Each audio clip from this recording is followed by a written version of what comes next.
I had a really good understanding of applied bolting's DTIs. We've used them a lot. We were having a simple misunderstanding with our third-party inspectors, our client, probably because they just weren't quite as knowledgeable. They're more knowledgeable about piping and stuff like that. I emailed applied bolting about whether we can reuse DTIs if they were submerged underwater overnight, because some got left out. It rains a lot here in South Louisiana. I had got a response almost immediately, which is awesome because that typically doesn't happen with anything in my industry. Fast forward, I would say about a month or so, I was having some issues with selling off these modules with the client.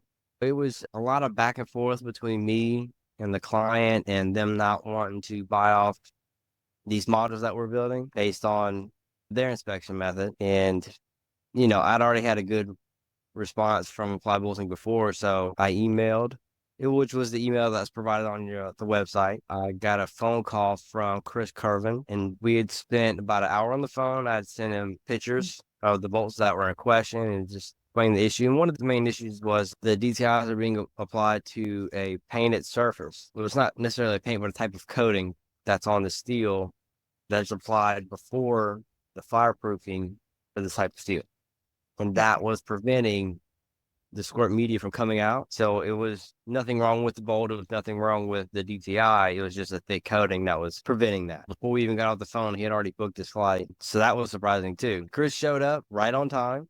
He wasn't even late. He flew all the way in from Vermont and he was right on time. He got there actually early, which was great because we had time to walk our site down. He was able to explain the specifications that we go off of for our industry from the Research Council and just really help navigate me through how can I get these modules sold off based on these inspections and being able to find like a happy medium between me and the client. We tested some bolts and some DTIs and we did the feeler gauge method and we was able to kind of bring everything together and make it all work. And also it was a great teaching moment for our client who was not very knowledgeable on structural.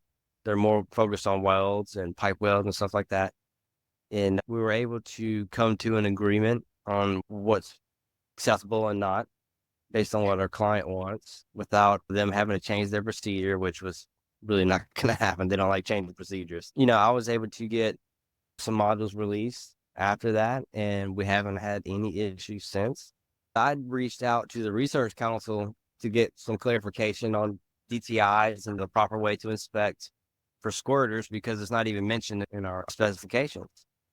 And Chris was able to come to my job site, do a demonstration, and just walk us through this entire thing before I even got a response from the Research Council. It was extremely helpful, and it made me a better inspector. And I did find out from the Research Council that they had recently met and Squirter DTIs was discussed, and they said that they will be adding that to the next issue. That makes it a little bit easier when we're trying to have something to show our client, like, hey, this is our procedure. The bolting method using DTIs is our preferred. That is our go-to. When it comes to DTIs, applied bolting where it's at, and that's what we use. The product is, I guess, perfect. I mean, I don't know how you could ever get any better with it, but the customer service is something I haven't experienced in this industry. I got a response immediately. And for Chris to fly down as fast as he did and help resolve this, I mean, we had our fabricator quality control show up. We had our quality assurance guys with the client there. We had our structural general foreman, our structural superintendent. We're all there testing DTIs, and he had all the knowledge and information we needed. We was able to come together and find a method that worked for us.